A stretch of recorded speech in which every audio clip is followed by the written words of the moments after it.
반갑습니다. 제가 알고 있는 어느 목사님에게 들은 이야기입니다. 그 교회에서 이런 일이 있었다고 합니다. 새로 나온 성도가 한 분 계셨는데요.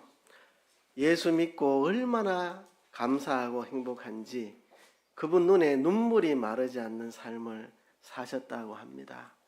나 같은 사람을 예수님이 십자가에 피 흘려 구원해 주시고 천국 시민 삼아 주시고 영생을 얻게 해주신 게 얼마나 고맙고 감사한지 그 성도는 예수 믿게 된 게 너무너무 감사하고 기뻐서 다 얼굴에 미소가 가득하고 즐겁고 신나고 행복하고 눈에는 눈물이 마를 날 없이 너무 감사합니다. 나 같은 걸 이래 구원해 주셔서 너무너무 감사합니다. 항상 눈에 눈물이 마르지 않는 삶을 그분이 사셨대요. 그러던 어느 날 내가 우리 교회에서 예배당 장의자 닦는 그 일을 내가 해야 되겠다. 내가 예수 믿고 구원받은 게 얼마나 행복한데 날마다 교회 나와서 예배드리고 얼마나 감사한 일인데 예배당 의자를 내 손으로 닦아야 되겠다. 그래서 아무도 없는 시간에 아무도 모르게 혼자 나와서 예배당 장의자를 닦았다고 합니다. 장의자를 닦으면서도 눈물이 그치지 않고 참 하나님 감사합니다. 내가 이 예배 장소에 장의자 닦는 이 일을 하게 돼서 너무 기쁘고 감사하고 좋습니다. 그렇게 하나님께 감사하며 눈물이 고인 채 장의자를 닦고 또 장의자를 닦으면 그 자리에 앉은 성도님들이 생각나서 아이고 이 권사님 우리 교회 너무 소중한 분인데 내가 잘 닦아드려야지. 아이고 이 장로님 우리 교회 정말 훌륭한 일꾼인데 내가 예배 잘 드리도록 닦아드려야 되지. 이 성도님 이 집사님 내가 잘 닦아서 기쁘게 예배 드리게 해드려야지 하고 성도들의 얼굴 한 사람 한 사람을 생각하면서 그분들의 자리를 맨날 닦았다고 합니다. 그렇게 아무도 없는 시간 아무도 모르게 나와서 6개월 장의자를 닦았는데 6개월 장의자를 닦은 다음 목사님한테 와서 상담을 요청했답니다. 목사님, 제가 6개월 전에 이런 마음으로 시작을 했습니다. 근데 6개월이 지난 지금 제가 이상하게 변했습니다. 자꾸 짜증이 나고 왜 이 교회는 권사도 많고 집사도 많고 장로도 많은데 나 혼자 이 일을 해야 되나 막 짜증이 나고 불평이 나고 왜 어느 권사는 교회 청소하면 하러도 안 오고 왜 어느 집사는 교회 신경도 안 쓰고 왜 새로 나온 내가 왜 일을 혼자 다 해야 되나 막 불평이 나오고 짜증이 나고 그 의자 닦으면 그 권사님도 신경질 나고 맨날 교회 와서 예배만 드리고 가고 봉사도 하나 하는 그 권사님 꼴보기도 싫고 저런 사람이 무슨 장로고 집사고 권사냐고 막 이래서 되겠냐고 이 교회가 이래가지고 뭔 교회라고 할 수 있겠냐고 막 불평불만이 6개월 만에 가득 찼다는 거예요. 그래서 목사님 내가 6개월 만에 왜 이렇게 변질이 됐는지 도무지 알 수가 없는데 목사님 내가 어떻게 해야 여기서 벗어날 수 있습니까? 라고 목사님한테 상담을 하러 왔답니다. 자, 그 목사님이 그래서 친절하게 상담을 해 주었다고 하는데요. 뭐라고 상담해 줬는지 제가 듣지를 못했습니다. 상담을 해줬다는 이야기까지 들었고 뭐라고 상담해 줬는지 못 들었는데요. 여러분에게 질문 나갑니다. 여러분이 그 담임 목사라면 여러분들은 그 성도에게 뭐라고 상담을 해 주실 겁니까? 여러분이 답해 보십시오. 여러분들이 그 담임 목사라면 6개월 만에 감사가 사라지고 불평만 꽉 차 있는 그 성도에게 뭐라고 여러분 권면을 해 주실래요? 한 사람이라도 대답해 보시죠. 처음 마음 그대로 가지세요. 좋습니다. 시작했으니까 한 2분만 더 들어봅시다. 처음 마음 그대로 가지셔야 됩니다. 또 뭐라고 해주고 싶습니까? 말을. 예? 다독여줘야죠. 그래요. 나도 그런 적이 있었어요. 그를 잘 실망하지 말고 잘 극복합시다. 이래 다독여줘야 된다. 좋습니다. 한 사람만 더 뭐라고 답을 해주실래요, 여러분? 그렇게 불평하면서 하는 것보다는 차라리 하지 않는 게 낫겠다. 그렇게 답을 해주겠다고 말합니다. 자, 여러분, 그분에게 답해줄 가장 좋은 본문 하나가 있는데 그게 바로 오늘 읽은 이 본문입니다. 오늘 읽은 이 본문.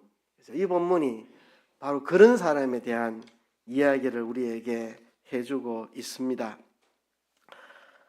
오늘 본문에 보면 포도원 품꾼 비유라고 하는 비유가 등장을 합니다. 포도원에서 1시간 일한 사람, 3시간 일한 사람, 6시간 일한 사람, 9시간 일한 사람, 또 12시간 일한 사람 모두가 다 똑같이 한 대단의 원씩 임금을 받습니다.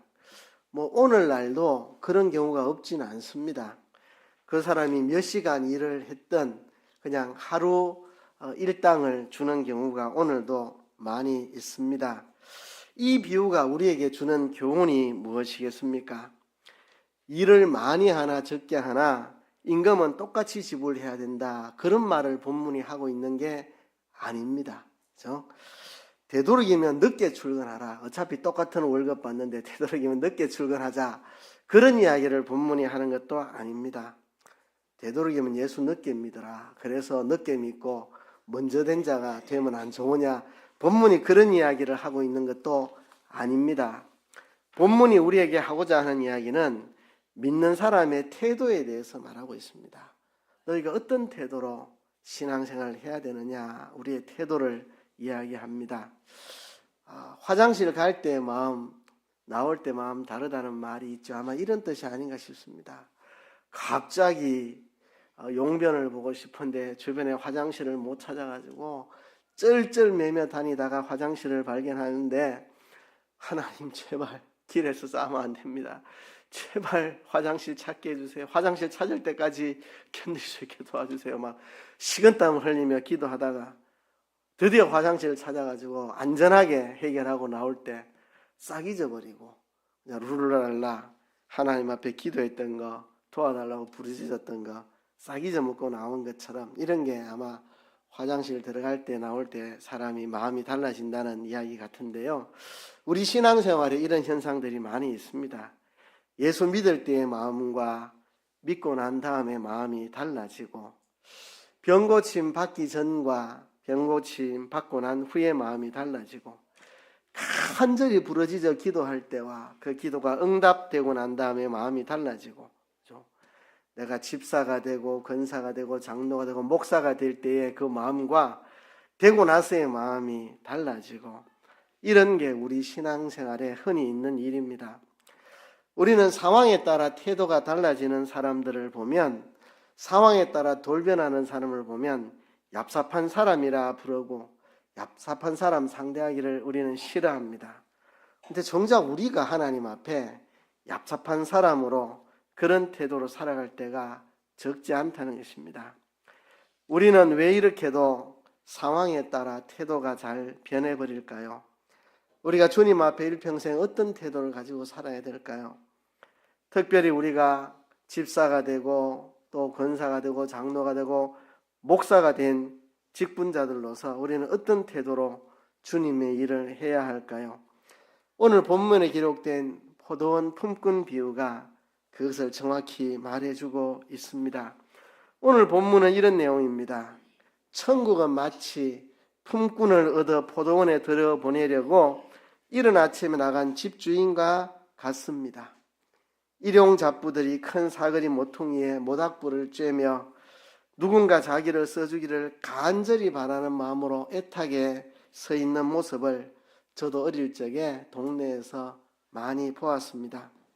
가끔씩 승합차가 한 대 와서 필요한 인원만 차출해서 싣고 가는데 거기에 선택된 사람들은 너무너무 행복해하고 오늘 하루 일당 벌었다 아싸 이런 마음으로 가고 거기에 차출되지 못한 사람들은 또 다른 기회가 오기를 또 다른 승합차가 나타나서 자기를 태워가기를 애타는 마음으로 서서 기다리는 모습을 어릴 때 본 적이 있습니다. 바로 그 장면이 이 본문의 배경과 매우 흡사합니다. 품꾼들은 그날 벌어서 그날 먹고 사는 그런 사람입니다. 오늘도 자기를 써주기를 간절히 바라는 마음으로 서 있습니다. 포도원 주인은 새벽 6시경에 품꾼들에게 한 데나리온의 약속을 하고 포도원에 일하게 들여보냈습니다. 이 당시에는 새벽 6시에 일을 시작해가지고 저녁 6시에 일이 끝납니다. 하루 12시간 일하는 거죠. 요즘은 표준이 8시간인데 요즘 같으면 데모 일어날 일인데 그 당시에는 그게 표준이었습니다. 12시간 일하는 게 표준이었는데요. 수많은 사람들이 운집해서 자기를 써주기를 기다리고 있죠. 왜 그렇습니까? 품꾼들은 그날 벌어서 그날 먹고 사는 사람입니다. 그날 일을 해야 그래도 뭐 집안에 라면이라도 한 박스 사가져 가고 일을 해야 아들 뭐 수학여행비라도 내일 챙겨줄 수 있는데 일 못 나가면 곤란해집니다. 그래서 애타는 마음으로 서 있다가 새벽 6시에 승합차가 한 대 딱 와서 자기들을 차출해서 가는데 황송한 마음이 어떻게 표현할 길이 없습니다. 그렇게 많은 사람들이 운집해 있는데 수백 명이 이렇게 모여 있었을지도 모르죠. 그 중에 우리 몇 사람만 차출돼 가지고 포도원에 들어간다는 게 너무너무 황송한 마음이었습니다. 오늘도 일당을 벌어서 집에 쌀이라도 라면이라도 사갈 수 있다. 우리 엄마 아프신데 오늘 그래도 약값이라도 마련해 갈 수 있다. 너무너무 고마운 마음으로 포도원에 들어갔습니다. 근데 이 주인은 이상한 사람입니다. 9시가 돼가지고 또 나가봅니다. 9시에 나가서 사람을 또 데리고 오는데 데리고 온 이유가 뭐겠습니까? 필요한 인원이었으면 아침 6시에 다 데리고 가죠. 진짜 필요한 만큼의 인원은 아침 6시에 다 데리고 갔습니다. 근데 9시에 그 옆을 지나가 보니 여전히 많은 사람들이 서 있는 거 보고 그 중에 일부를 또 데리고 갑니다. 아마 필요해서 데리고 간 게 아니라 불쌍해서 저 사람도 일당이 필요한 사람인데 내가 써줘야 되겠다 이렇게 데리고 갔습니다. 정오에 나가보니까 불사 아직까지 서 있는 사람이 있습니다. 에고 저 사람도 일당이 필요한데 내가 써주자 또 데리고 갑니다. 오후 3시에 나갔는데 아직도 서 있습니다. 그래 내가 써주자 또 데려갑니다. 이제 저녁 6시면 일이 끝나는데 오후 5시에 아직도 서 있습니다. 근데 그 사람 데리고 갑니다. 1시간 일 시켜서 뭐 하겠다고. 필요해서 데리고 간 게 아니고 이 사람 너무 불쌍해서. 왜? 오후 5시가 돼 있는데 서 있는 사람은 내가 1시간이라도 일을 해서 하루 일당의 12분의 1이라도 내가 단돈 10,000원이라도 받아가야 된다. 이거 없으면 진짜 내 가족 다 굶긴다. 이런 사람이니까 그 오후 5시에 서 있지. 안 그러면 다 집에 갔지. 오후 5시에 서 있겠습니까? 오후 5시에 일을 써줄 사람도 없고. 그런데 왜 거기 서 있느냐? 정말 단돈 10,000원이라도 받아가야 되니까 1시간 일하고 1시간 시급이라도 가져가야 되는 절박한 사람. 주인이 또 데려갑니다. 내가 필요해서가 아니라 불쌍히 여겨서 데리고 갑니다. 이제 저녁 6시가 됐습니다. 일이 끝났습니다. 품삯을 주는데 먼저 온 사람부터 주지 않고 맨 나중에 온 사람부터 품삯을 줍니다. 왜 그랬을까요? 성경은 침묵하지만 저는 그렇게 느껴집니다. 지금 품삯에 대해서 가장 간절한 사람은 마지막에 온 이 사람입니다. 그렇잖아요. 그죠? 오후 5시까지 서 있는 사람은 진짜 단돈 10,000원 안 가져가면 지금 큰일 날 사람. 10,000원이라도 갖고 가야 되는 애타는 사람. 그러니까 그 애탄 마음을 주인은 알았기 때문에 그 마지막에 온 사람부터 먼저 줍니다. 그에게 기쁜 소식을 전하고 싶었겠죠. 너에게 12분의 1 데나리온을 주는 게 아니라 1시간 시급을 주는 게 아니라 하루 일당을 내가 너에게 주겠다. 이게 주인의 마음입니다. 그죠? 얼마나 절박했으면 오후 5시까지 거기에 서 있는데 그 사람에게 하루 품삯인 한 데나리온을 주는 것은 긍휼의 마음, 사랑의 마음입니다. 그리고 오후 3시에 온 사람, 정오에 온 사람, 오전 9시에 온 사람 전부 다 한 데나리온씩을 똑같이 줍니다. 좀 기분이 이상했습니다. 왜 이렇게 하지? 그러면서 새벽 6시에 온 사람은 나는 더 많이 받을 것이라는 기대감을 가졌는데 똑같이 한 데나리온입니다. 이 새벽 6시에 온 사람 불평을 하죠. 불평을. 어떻게 똑같이 줄 수 있냐고 주인이 말합니다. 너 처음부터 데리고 올 때 한 데나리온 준다고 약속하고 데리고 왔는데 한 데나리온 줬으면 나는 약속을 어기지 않았다. 왜 불평이냐? 분명히 새벽 6시에 한 데나리온 준다 하고 데리고 왔는데 약속대로 한 데나리온 준 거 아니냐? 딴 사람한테 1시간 일하는 사람한테 한 데나리온 주는 거는 그건 내 마음이다. 내가 저 사람 불쌍해서 더 주는 거를 네가 왜 시비 걸느냐? 난 니한테 약속 어긴 게 없다. 한 데나리온 준다 해서 한 데나리온 줬으니까 불평하지 말아라. 주인이 그렇게 말합니다.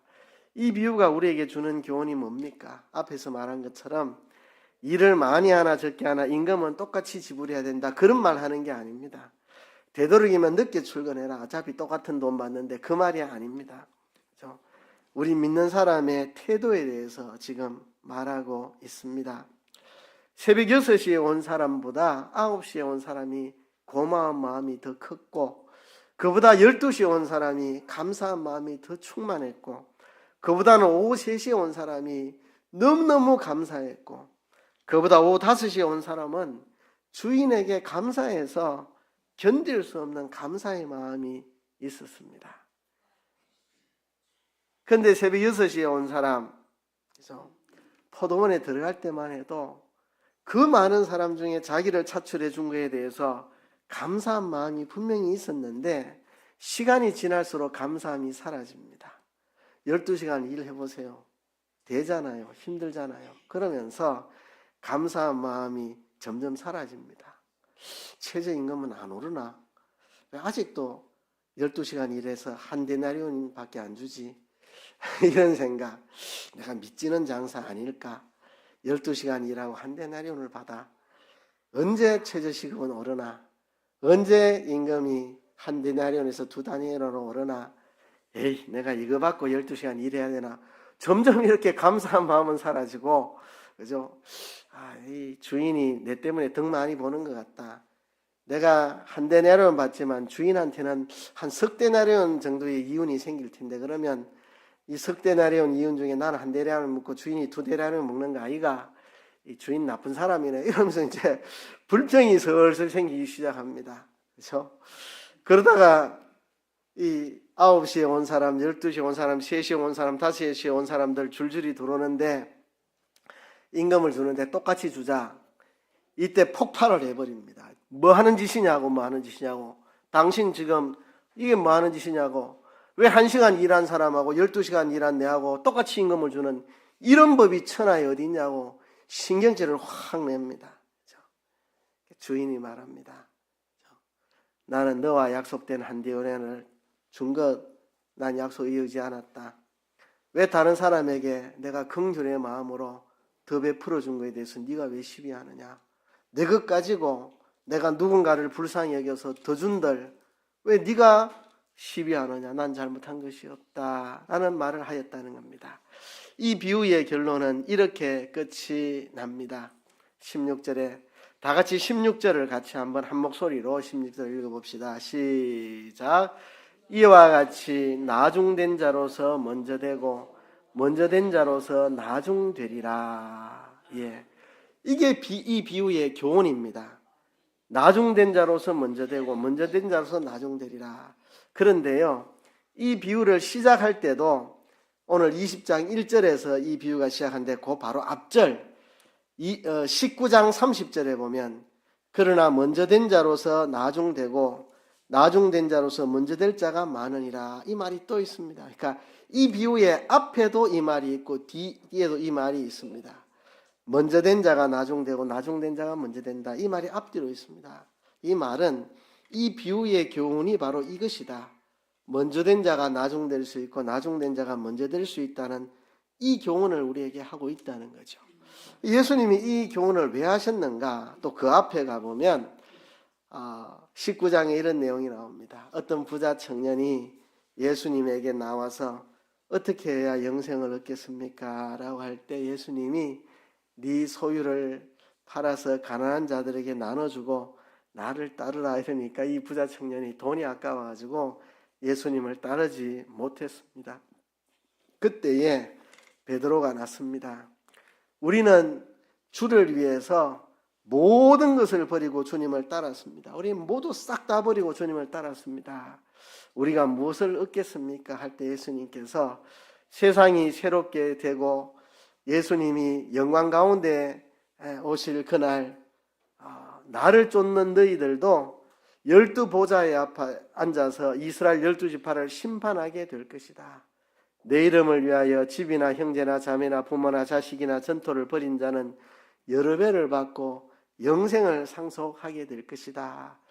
12제자들, 베드로와 12제자들 그들과 같이 모든 것을 버리고 예수님을 따른 자들에게는 이렇게 하늘의 상이 있을 것이라는 약속을 해주면서 마지막에 한 가지 결코 잊지 않아야 될 명심할 사항, 그렇지만 너희들이 먼저 된 자들인데 일찍부터 나의 선택을 받고 내 제자가 돼서 12제자 그룹을 형성해서 나를 따라다니면서 너희들을 배우고 너희들이 먼저 된 자인데 먼저 된 자가 나중될 수도 있고 나중된 자로서 먼저 될 수가 있으니 심히 조심해야 된다는 이야기를 예수님이 제자들에게 하고 계시는 겁니다.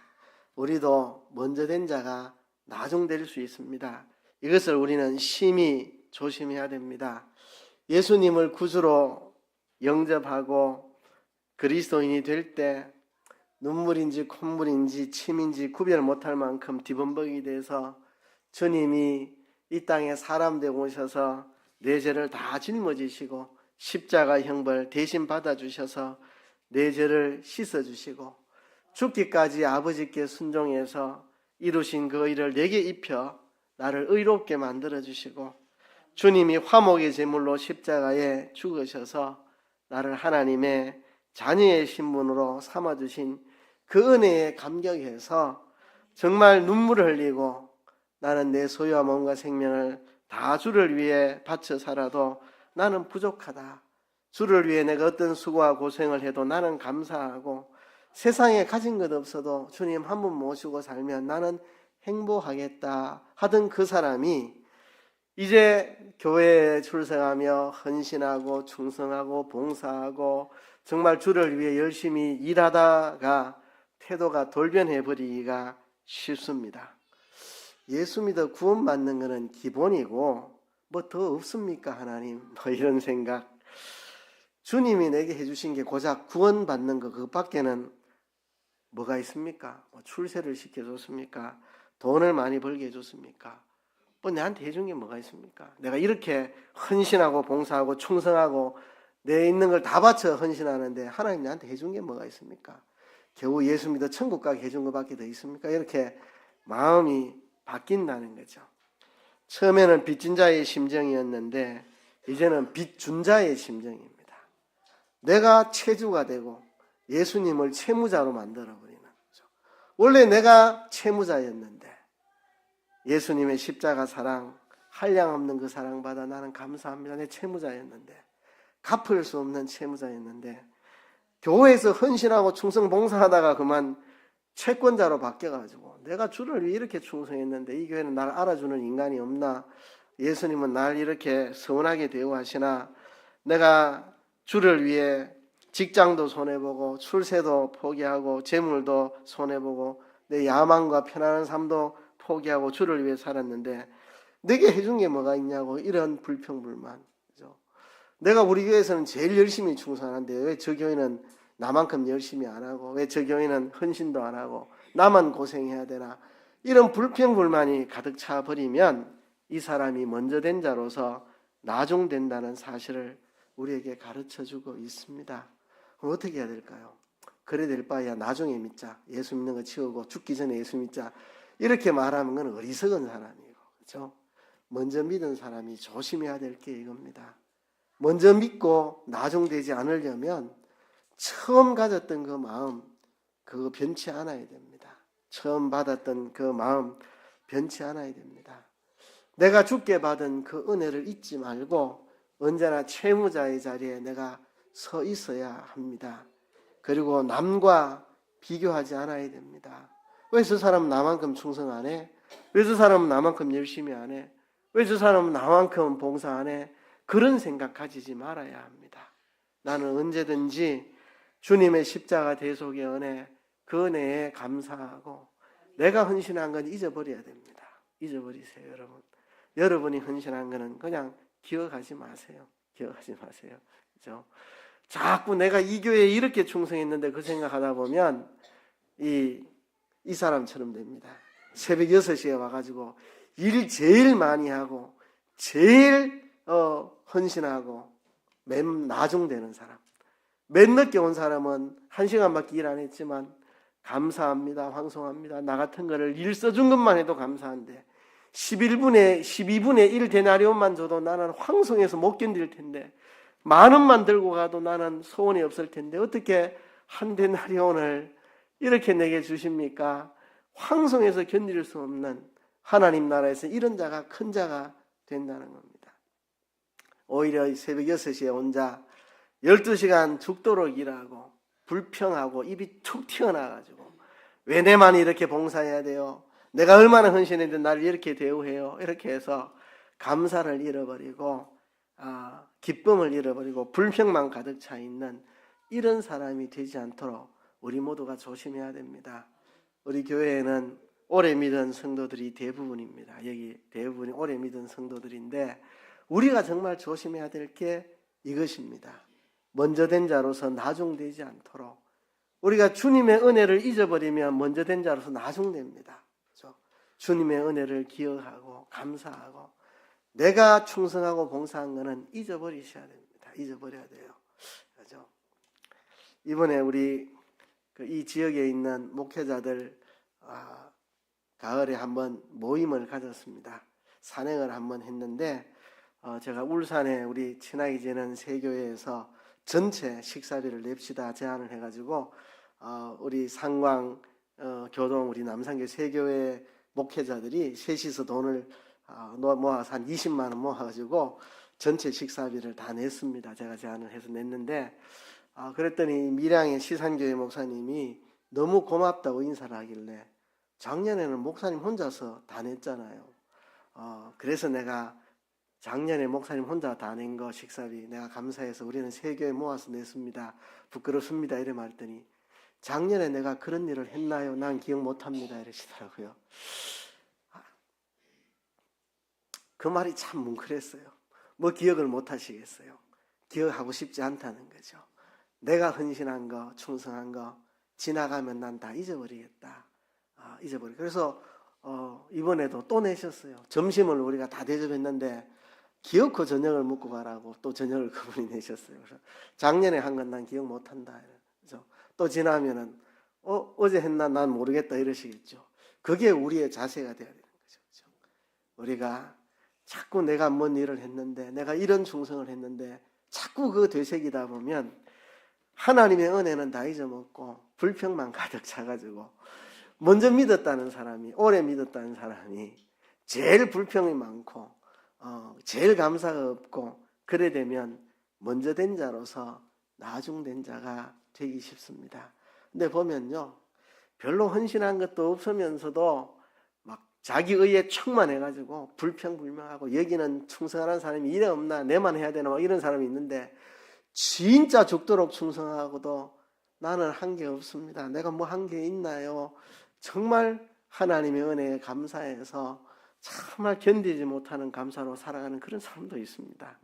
조금밖에 뭐 한 거 없으면서도 자기 의에 충만해서 불평만 가득 찬 사람도 있고 죽도록 충성하고도 나는 한 게 없습니다. 주님의 은혜일 뿐입니다라고 늘 자기가 한 것은 다 잊어버리고 주님의 은혜만 생각하고 늘 감사와 기쁨으로 황송한 마음으로 살아가는 그런 분이 있습니다. 우리가 그런 사람 됩시다. 우리가 먼저 된 자로서 우리가 받은 은혜를 늘 기억하고 포도원에 들어올 때 그 황송한 마음 이 많은 사람 중에 내가 택함을 받아서 포도원에 들어오게 되다니 그 감사한 마음을 변치 않고 간직하고, 그죠? 내가 한 일들에 대해서는 잊어버려야 되겠습니다. 중학교 때 국어 선생님한테 들은 이야기입니다.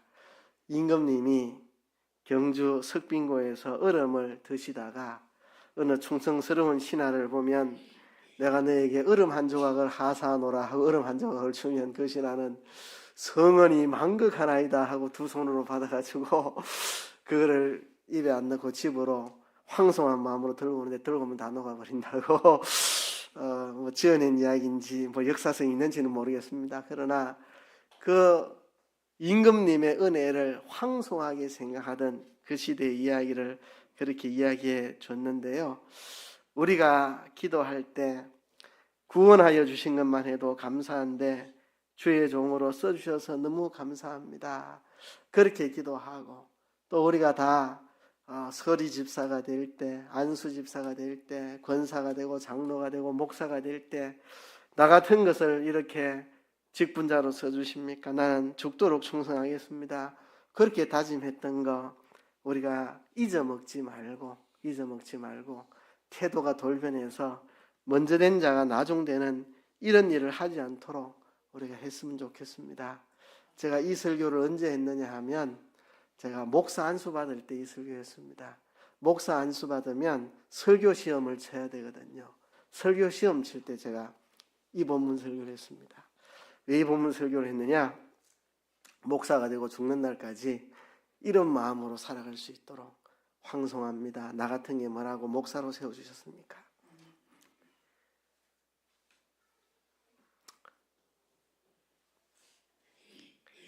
한평생 그 마음